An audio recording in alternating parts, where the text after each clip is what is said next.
A very good morning to all of you, and welcome to the session. In fact, a conversation on the sustainable consumer. As we all know, today we are celebrating National Consumer Day. 24th December is celebrated as National Consumer Day. And this year's theme is the sustainable consumer.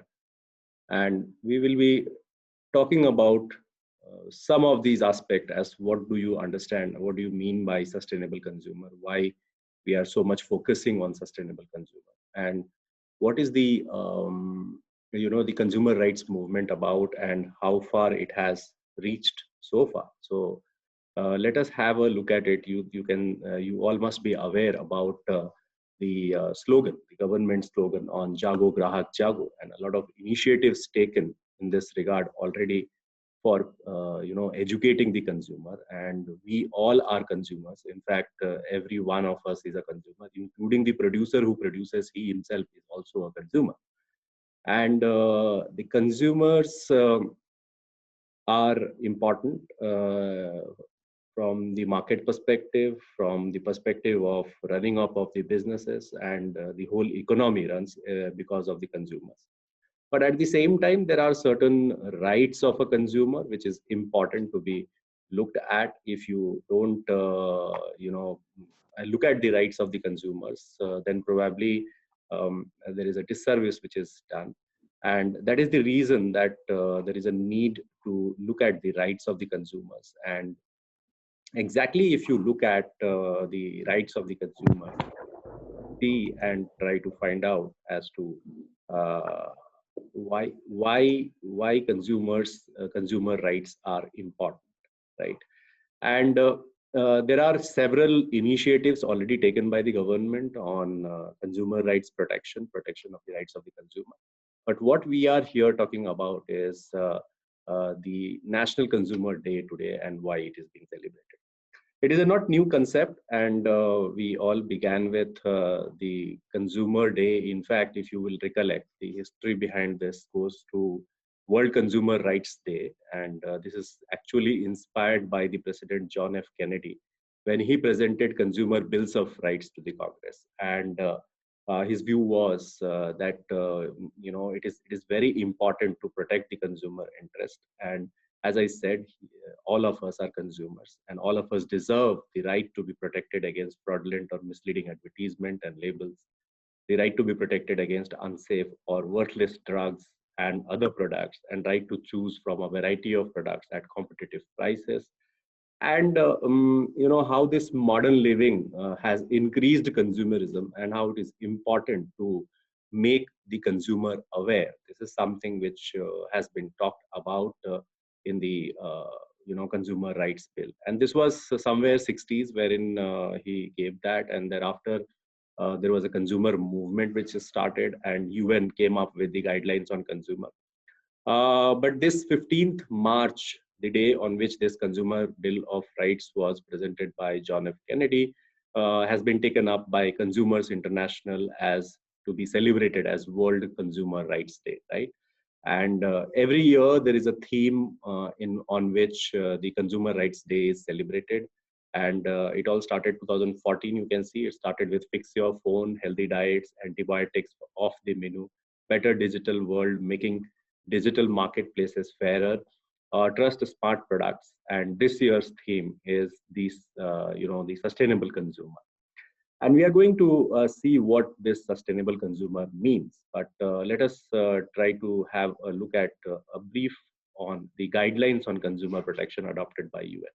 So it was 1985 when these guidelines were adopted, and they talked about some basic elements of consumer protection. And you can see we are talking about access to different goods, access to different knowledge about the goods, economic interest of consumers. A very important one, that is product and safety liability, which Consumer Protection Act 2019 has also incorporated after so many years. Privacy and data security, information and transparency about the products, about the usage of the products, and many more. Education and awareness is something which has been talked about. and then dispute resolution and redress, governance and participation. So these are the major framework when we talk about guidelines on consumer protection adopted by the United Nations. In line with that particular guidelines, all the countries came up with their own legislation, domestic legislations, and we also in India adopted it. So that is how you can see Consumer Protection Act 1986 came up. And then there was a complete overhaul of this particular legislation in 2002. And then we saw that there is a lot of changes which got incorporated subsequently as well. And we see 2019 law, which actually took a long years to be coming up as a law. And that is what we have seen. This law has transformed the consumer rights a bit. So we are yet to see the action, what is happening on the ground, because the Central Consumer Protection Authority has just been notified in August 2020, and we are trying to find out as to what will be the role of the CCPA, how that will be affecting or improving the rights of the consumer. So that is yet to be seen, but I think the improvement is towards good. That is what we all can say. And since we celebrate this particular day, that is the day on which the Consumer Protection Act 1986 was adopted. That is how we look at the National Consumer Day. Now, if you look at the India's Consumer Protection Act, we find there are about 6 rights, which we call the 6 pillars or 6 rights of the consumers. And these rights are basically, focusing on different dimensions. And if we may quickly have a look at these rights, the first one is regarding the right to protection. So it is the right of a consumer to be protected from marketing and of product and services which are hazardous to life and property. So it is very, very important that the consumers are protected against the hazardous and probably your product liability comes around this, and it offers a kind of a protection to the consumers. Then it is also important that a consumer can exercise his or her right fully or properly only when the consumer is aware about quantity, quality, potency, and purity and standard of the price of goods and products and services. And they should be protected from unfair trade practices as well. Now, if you will look at the Consumer Protection Act, it provides the mechanism by which it is very, very important for the producers to give information about quality, quantity, potency, purity, and standard of their products. And this happens by way of a number of legislation. Say, for example, if it is a food product, then you have FSSAI in place, which gives mandate and requirement to have these standards in place, and the standards have to be informed. Similarly, there is a legislation which used to be Weights and Measures Act. Now it is legal metrology. So legal metrology law basically, makes it mandatory for the producers to tell you that how the packaging should be. There are packaging rules for that.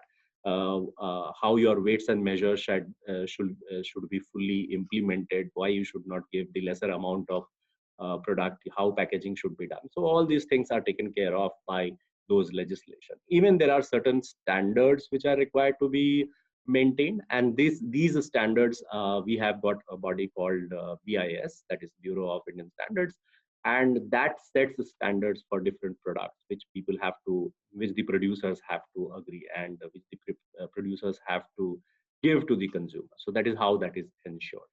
Then there is requirement of right to be assured wherever possible, access to variety of goods, products and services at competitive prices. Now, that is also a very important consumer right, and probably consumer protection law provides some mechanism here, but there is also another legislation called Competition Act, which actually protects the consumer by way of protecting the market as a whole. So if you will look at the definition of consumer in Consumer Protection Act and the definition of consumer in the Competition Act, there is a bit of a difference, because here in Consumer Protection Act, we are talking about the last mile consumer, whereas in consumer in Competition Act, we are talking about all the consumer in the value chain.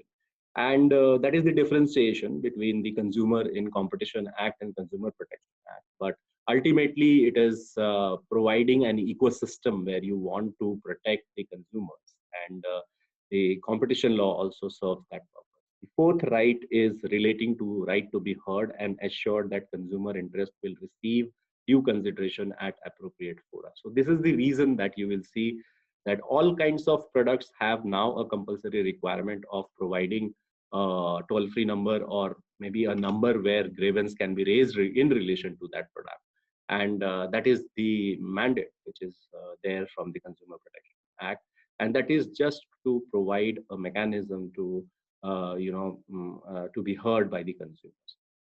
Now, there is also a requirement of right to seek redressal against the unfair trade practice, restrictive trade practices, and there is a mechanism which needs to be provided if some consumer harm is done. Then how the consumer reaches to that particular platform and forum is very, very important, and that is the reason that you will find that there is a elaborate mechanism under the Consumer Protection Act which allows them to move against exploitation, against unscrupulous practices, restrictive practices. So all these things are taken care of by providing the mechanism. There is a whole chain of consumer forum and state commission and national commission which takes care of the grievances raised by the consumers.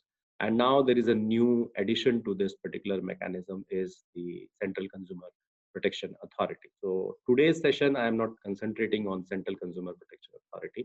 And then at the end is right to consumer awareness. So you can see there are plenty of programs which is being done by Department of Consumer Affairs, including Jago Grahak Jago. And the objective of these programs is consumer awareness, because an aware consumer is vigilant consumer. An aware consumer is a consumer who knows about his rights, and an aware consumer is a protected consumer. That is what we all say. Now here we have talked about consumer rights, right? As if I draw the corollary from the Constitution of India, there cannot be rights without duties, right? So the consumers though have these particular 6 rights, and we have moved from the era of caveat emptor to caveat, protecting the buyer be aware to now seller be aware. That is the situation which we have moved into. But point is that are there any duties of consumers that needs to be looked at? And that is where we are talking about the sustainable consumer. So the consumer needs to be aware that what is a sustainable consumer and how they can be sustainable consumer. That is the theme of National Consumer Day today. So let us talk a bit about that. And if I talk about the Sustainable Development Goals, you people must be aware about Sustainable Development Goals. So goal number 12 talks about sustainable consumption and production. And what is the idea of this goal? The idea of this goal is to ensure sustainable consumption and production patterns. And if you have a look at these particular patterns in India particularly, you can see these are some of the statistics which are released. And if the population reaches 9.6 billion by 2050, an equivalent of 3 planets will be required to sustain current lifestyles. This is what the statistics says. India is third largest greenhouse gas emitter, responsible for 6.9% of the global emissions. Now, these emissions are not only from the vehicles or other machineries which we are talking about, but we don't know, there is a lot of emissions due to the rotten food. Are you aware that there is a lot of greenhouse gases released by the rotten food? And that is where this point comes. There are 500 billion units of energy which could be saved by energy efficiency, which we are not doing. 814 million is the population of urban population in India, which is projected by 2050. Only 19.9% of the urban India waste is processed. So processing of waste is actually contributing to greenhouse gases. And this is very, very important that the urban India waste processing, not only urban India, all over India we can talk about, including the rural India. And then energy use has doubled since 2000, but energy consumption per capita is still only 1/3 of the global average. So though we are increasing our energy consumption, but globally, if we compare it, it is less. What does it mean? It means that as we move towards development, this energy consumption is going to increase further. And as a sustainable consumer, as a consumer who is aware about the sustainable development goals, what are the steps which these consumers needs to take is very important element to look for. So if you see of the total installed power generation capacity, 54.6% is fueled by coal. And this is something which brings us to the debate as to a consumer who uses coal as a mechanism to, to deal with the fuels. And we have been talking about different other schemes of the government like Ujjwala Yojana, or maybe bringing gas to all the households, and protecting the people from the hazards of burning the wood, or maybe firewood, etc. So sustainable development goals 12 basically talks about this dimension, and it is important for us to look at India's target of SDG. So if you look at this India's target on SDG, you will see that there are quite lofty goals which have been laid down, and we as consumers should be aware about it, and that is what is the idea of the theme with which we are celebrating National Consumer Day. So if you see, so let us have a look at these some goals. What does it say, and what is the objective of these goals which have been laid down under SDG 12? So by 2030, it is expected that we will achieve sustainable management and efficient use of natural resources. 2030, half per capita global food waste at the retail and consumer levels, and reduce food losses along production and supply chains, including post-harvest losses. So you can see here there is a huge amount of food loss which happens at the level of retail, at the level of larger consumer chain, at the level of consumption, production. And it is very important to have a look at the modern mechanisms of having harvesting. So if you there is a lot of food wastage which happens at the harvesting stage as well. And this is very important for us to actually realize that what mechanisms can be brought, whether modernism there in the farming sector can bring this change by 2030 is something one should look at. We all have been looking at the pollution caused because of the burning of the field, the paddy fields in different areas of the country. And there is nothing which can be done. It is basically the consumer who has to look at it, because the farmer who is producing is not only the producer but also the consumer of the same farm goods. It is very important for them to realize that why it is important to consider the ecosystem and ecology for that matter. Now, if you see, it is also expected to achieve environmentally sound management of chemical waste. So one of the major challenges which is there, and the sustainable consumer is looking forward, is less usage of the fertilizers, less usage of the pesticides into the products. And this is something which can be done only when a consumer is aware that what he is consuming, what is the consumption pattern, is contributing towards the pollution in the society or not. Whether the goods or whether the products they are using, how sustainable that particular product is. Now the question arises of choice, right? So if you go for a sustainable product in the market, probably that are costlier than the products which are not sustainable in nature. So this is something which needs to be looked at. And the new study says that the young generation is quite conscious about it. They are ready to spend an additional amount of money for sustainable goods and services, rather than going for these goods and services which is causing harm to the ecosystem and the environment and society. But point is that whether that consumer is aware or not. So that choice can be made only when you make them aware. So it is basically a behavioral kind of a thing, and the change will happen only when consciously these options are presented to the consumer. So if you tell the consumer that yes, see, you have option A and option B. In option A, if you are exercising option A, you are cutting maybe 1 tree a day, and if you are exercising option B, you are saving 2 trees. Probably that triggers the requirement of that sustainable consumer, and the consumer takes care of that situation. In fact, the consumer exercises that choice. But if consumer is not aware about this, then probably that choice cannot be exercised. So it is important that the consumer is made aware, information is provided, information asymmetry. Asymmetry is not there, information symmetry is there. That is what is the requirement of the day. Now, by 2030, it is a requirement to substantially reduce waste generation through prevention, reduction, recycling, and reuse of the goods. It is also important to encourage companies, specifically the large and transnational companies, to adopt sustainable practices. This is being done by way of a number of mechanisms, like say, for example, there are NVG guidelines, there are corporate, sustainability guidelines, integrated reporting. All these mechanisms require one or the other step to be taken by these corporations to protect environment, to have sustainability in place.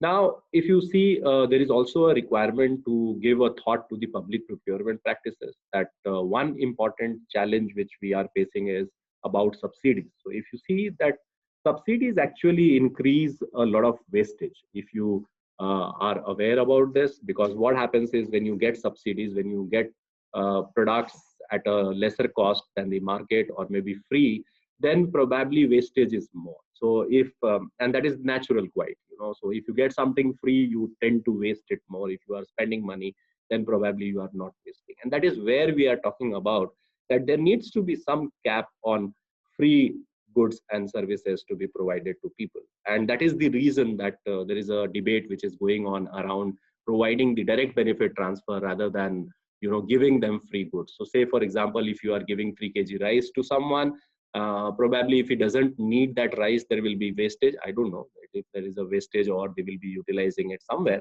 But if you transfer that amount into that particular pocket, there will be a sustainable consumer, because the usage of that amount will be decided by the consumer rather than the subsidy provider. So this is a debate which is happening around, and probably food for thought for today when we are talking about sustainable consumer. It is important again to provide relevant information and awareness. This I have already addressed. And ultimately there is importance is to to develop and implement tools to monitor sustainable development, impact of sustainable tourism, and sustainable health practices. So there is very important agenda points are there. This is under SDG coming next few years. This consciousness of a consumer can be aware consumer. So it is very important for all the consumers to note these particular point, and in their consumption pattern, it is only about being conscious when you are exercising your judgment as a consumer, right? So if you see, the SDG 12 is not an independent goal in itself. It is also related to other goals. Like say, for example, if you are talking about no poverty, probably sustainable consumption and production helps that. If you are talking about zero hunger, that can only happen when you are not wasting food. When we are saying good health and well-being, probably it is important for us to understand the necessity of sustainable consumption and production. Probably sustainable consumption and production can increase only when there is a quality education and people are educated about it. Now, gender equality is something which also contributes to having an equal access of food and equal access of sustainable consumption, not only to the male but also to all other gender which is there. So probably if you will see, this is a very interesting SDG wheel, wherein it charts out the linkage between all other SDGs of a particular SDG which is in question.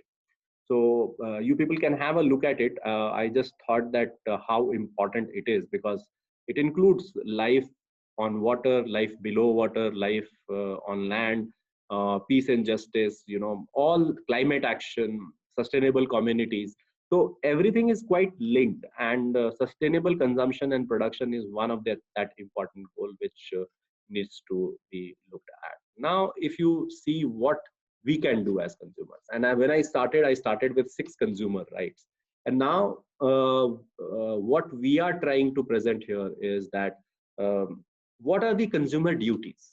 Now, is it the right time to have the duties for the consumer? Because rights are fine, you exercise your rights, that is there under the Consumer Protection Act. but what are your duties? Now, rights actually can only be achieved or can only be enforced when there is a corresponding duty, and we know how to exercise right. Like, say for example, if there is a right of consumer awareness, what is the duty of the consumer here? The duty of the consumer here is that he is aware, be aware about it. So duty of the consumer is to seek that particular information, to know about it, to question, to be responsible, be sensitive, be demanding from the producer as to the sustainable products and sustainable consumption goods. So it is very important that to take the challenge and be the change. That is something which is important for a sustainable consumer.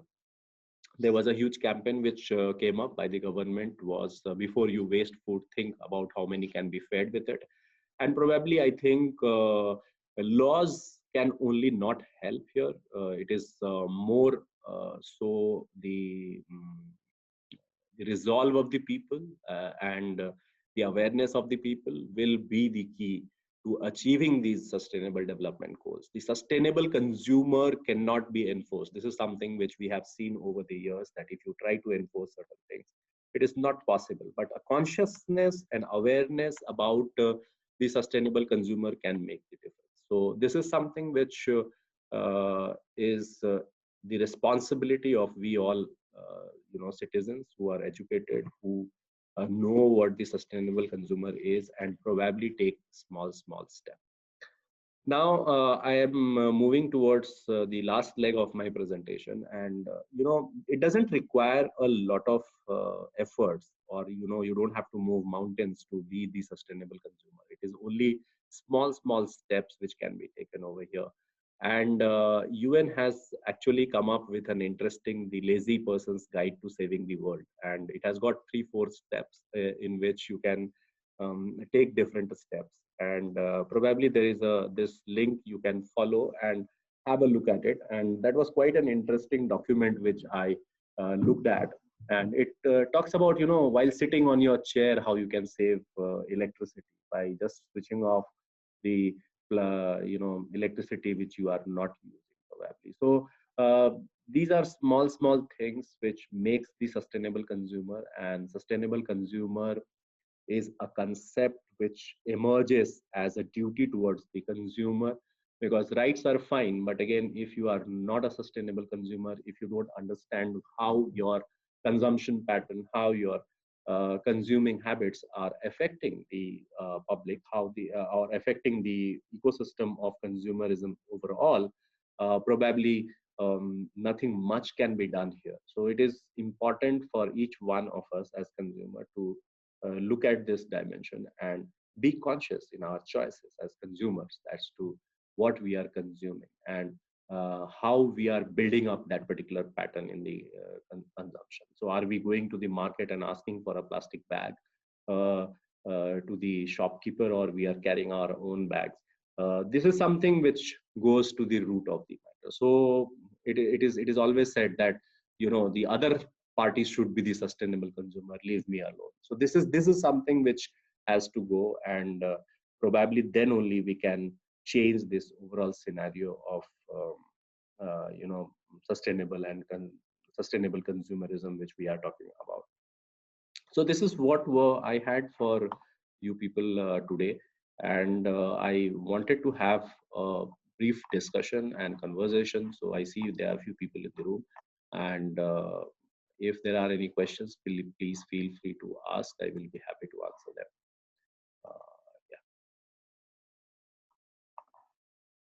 Or we can have a conversation around this.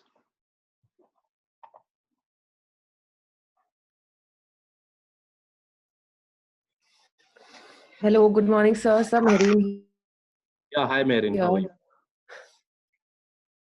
Yeah, I'm good, sir. So I wanted to know that when we talk about sustainable development or consumer behavior, etc., do we also see that the various economic models that may be existing, especially the capitalist or the free market economy, that either most of the economies have adopted, or are in the process of adopting, that they are mutually not they cannot be existing together? Okay, see, there are different Like models, in a and way contradict each other. I understand your point, Marin. What you are saying is that there are different models to look at from the economic perspective if you are looking at, because a producer will be producing, because if he produces more, that is what he sells more, and that is where he makes more money. But point is that at what point we should stop, because if there is if there is no stoppage to this particular point, probably we will exhaust all our resources, isn't it? So it is important, and that is why you will see there are small steps. Like, yeah, I don't know whether you people are aware about this PCRA advertisement, wherein there is a very beautiful advertisement which puts up and presents that how you should not use the petrol too much, or why you should not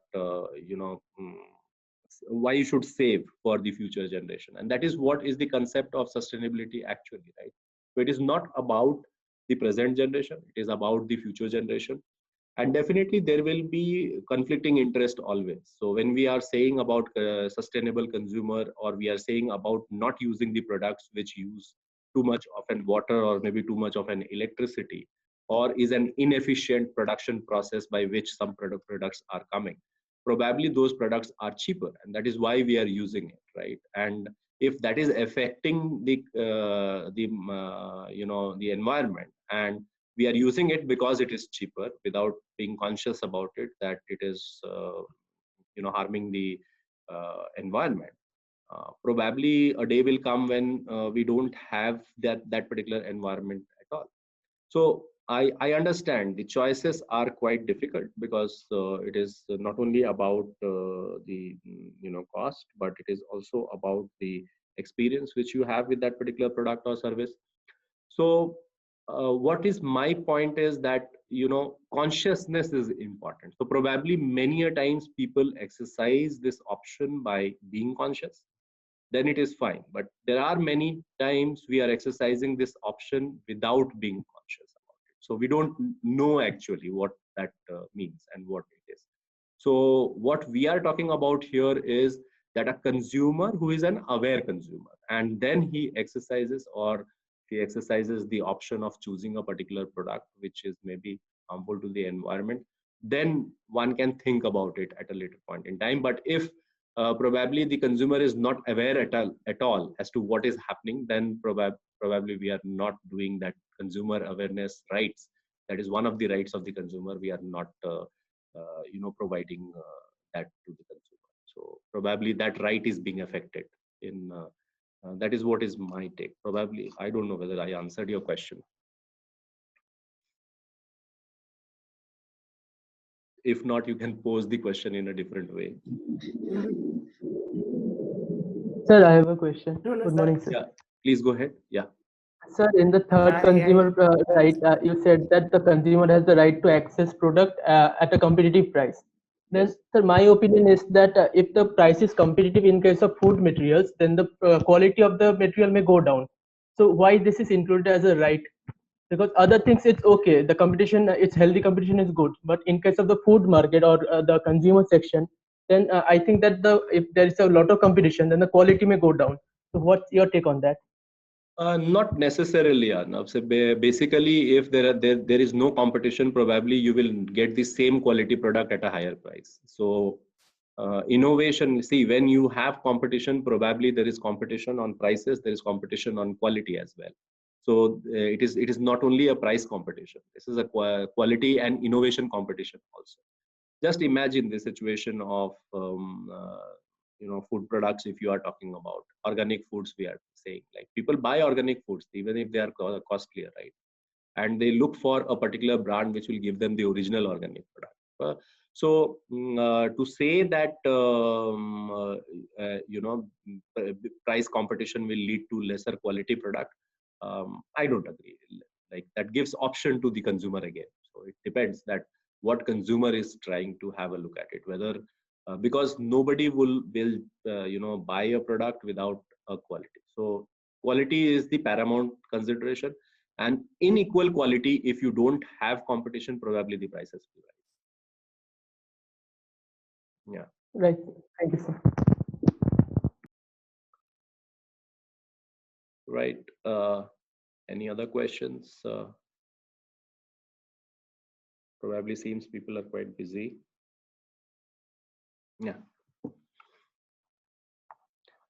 Okay, then any other questions from any of the other participants? If not, I think I have made my point, and I wish all of you a happy Consumer Day, and make your consumers aware around wherever you are, because I think one aware consumer has also a duty to make other consumers. So that is something which should be, and be a sustainable consumer. This is what I would say. Thank you and have a nice day. Bye bye. Thank you, sir. Thank Merry you, Christmas. sir. Thank you, Thank sir. you. Thank you.